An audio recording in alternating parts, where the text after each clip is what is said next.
But by the end of this video, not only will you understand what it takes to build generational wealth, but also have a game plan for your kids. Buckle up, you might want to take some notes. Let's do this. Number 1, buy land. Number 2, buy cash flowing property. Throughout your life, buy at least 2 rental properties outside of everything else you buy.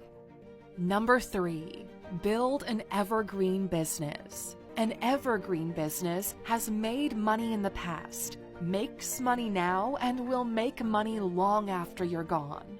What would your last name sound like as a brand? What business can you start that your children could carry on the lantern for you? Number 4, buy S&P 500. So many of you have heard the stories. If you invested X amount of money in Apple or Bitcoin in the early days, you would have trillions now. Number 5, buy, borrow, die.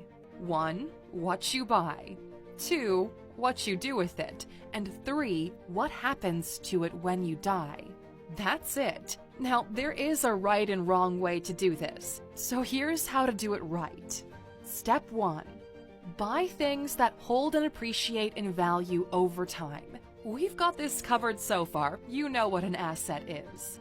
Step 2, and this one is the golden nugget that makes all the difference. If you need money, you never sell an asset. You borrow against it. Step 3, death.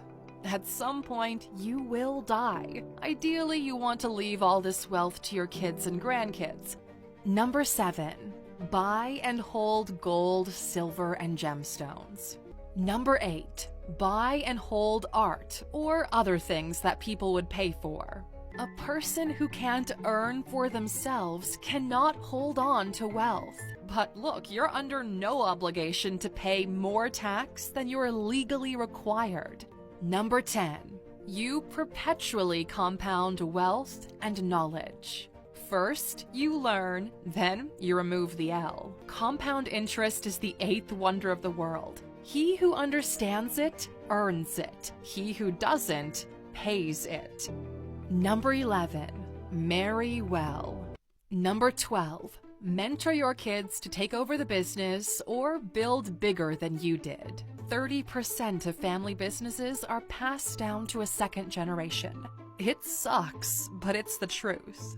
It's also why most new millionaires are first-generation millionaires. Want the wealth to be protected in time?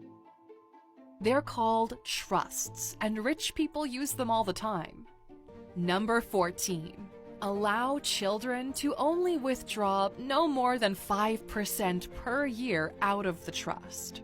Withdraw less than you earn and allow the rest to compound.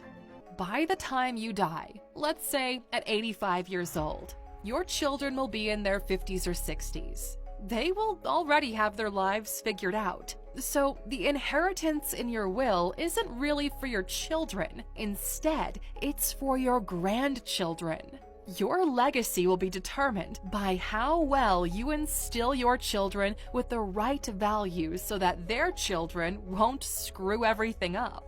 It might not matter to most people, but you can do a lot more good in this world if you don't have to worry about putting food on the table. Do you want your children and grandchildren to enjoy the spoils of your hard work? Or would you rather have them craft their own destiny and wealth? Let's take this to the comments, shall we?